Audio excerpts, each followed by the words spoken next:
The age-old question of purpose in life, or what is the meaning of life. If you want to know what is the purpose in your life, what we do, we usually go to some elderly people and ask them, what do you think is the meaning of life? Or if you are a religious person, then you may try to find the answer to this question in your religious settings, like ask the priest or the pandit or the religious leader of your religion, or you may read in the books your scriptures. And in this new technological age, what we do is we just Google it or go to the YouTube and then try to see different videos and try to find the answer. So you ask Google, if you just type in the purpose of life or what is the meaning of life, then Google, it says like this: your life purpose consists of the central motivating aims of your life, the reasons you get up in the morning. Purpose can guide life decisions, influence behavior, shape goals, offer a sense of direction, and create meaning. So it is all about focusing on your goals and your behavior and direction and creating your own meaning. So the focus is on you. And one more article, it says, since our biological evolution is the foundation of our existence, a purpose of our lives is to continue to evolve during our lifetime by learning and growing. Each day, our purpose is to strive to be a little bit better than the day before and to continue this evolutionary process throughout our lifetime. So it focuses on evolution, that we are an evolved being and then we need to keep evolving, try to be better every day, and then also focuses on you.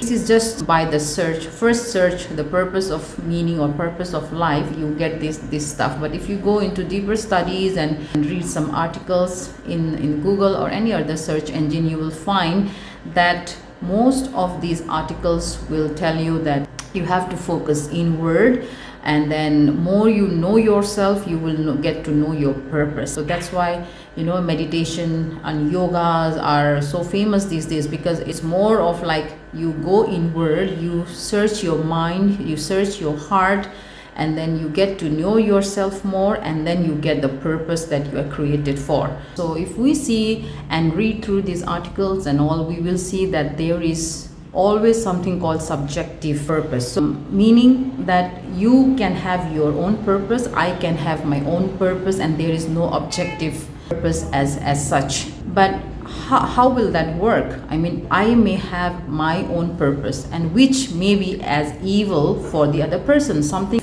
if the real purpose or true meaning of life depends on your subjective purpose, my subjective purpose, my purpose in life may be harmful or evil or even dangerous for the other person's subjective purpose. So if there is no objective purpose as such as whole, then there is no meaning of this life, isn't it? Let's go to the Bible. What does it talk about objective meaning of life? In the book of Isaiah chapter 46 verse 10, it says, I make known the end from the beginning, from ancient times, what is still to come.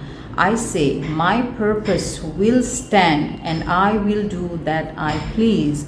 So here God, he's saying, he's talking through the prophet Isaiah, and then saying that God knows the end from the beginning, and he knows the ancient, the history, and the time to come, the future. And he says, my purpose will stand. And what is this purpose that God is talking about that will stand forever?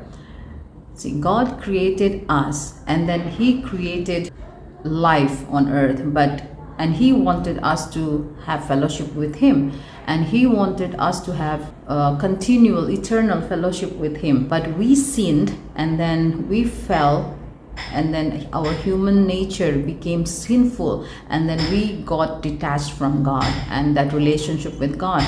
So his purpose for eternity had been to reconcile us to him, back in relationship with him. So that is the purpose that he has given all of us from the beginning.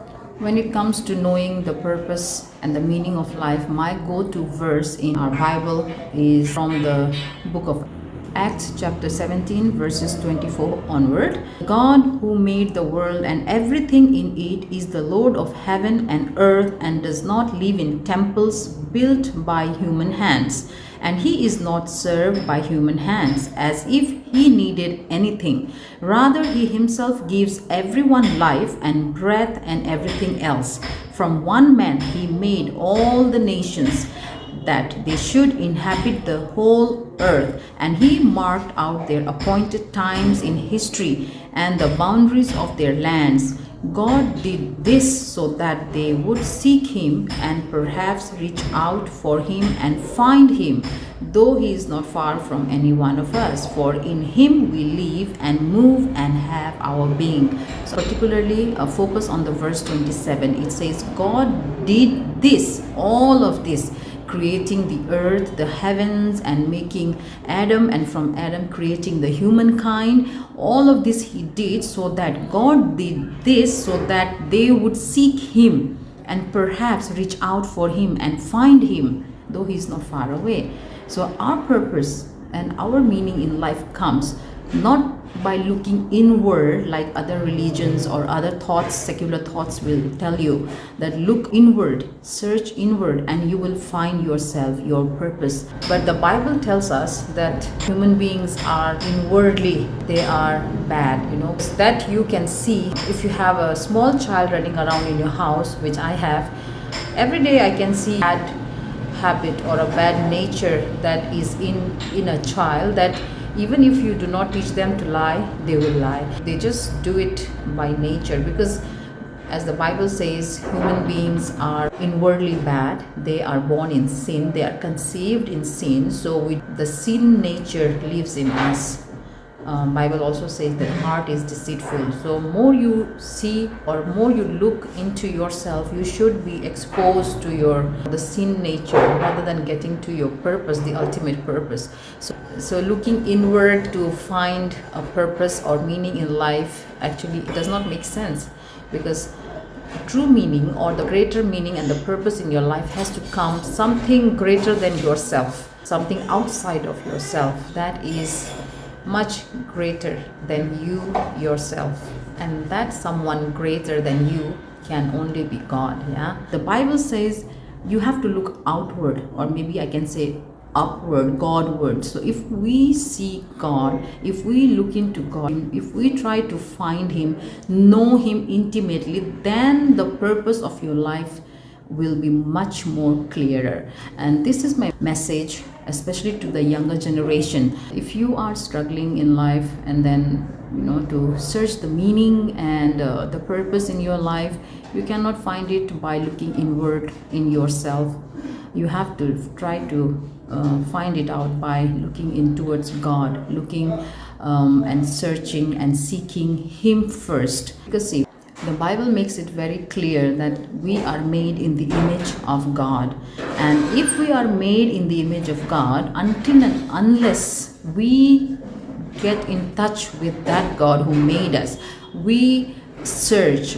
And Bible also says, draw near to me and I will draw near to you. So if we try to draw near, if we try to find him and seek him, that's how we get the purpose of our life. God has already made that eternal purpose for us to reconcile us to him. The purpose in your life will become more clear when you seek God. Until and unless you start with God, you will always be unfulfilled. You will always feel empty. You will always feel purposeless, no matter how disciplined your life is, how many goals or aims you have achieved, or how many bucket lists you have already ticked.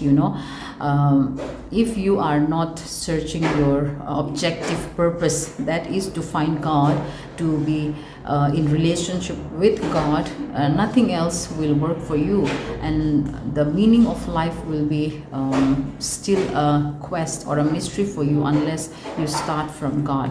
And so I would like to encourage you, if you have Bible, you read it. More you read it, you will get to know more about the purpose that God has for you.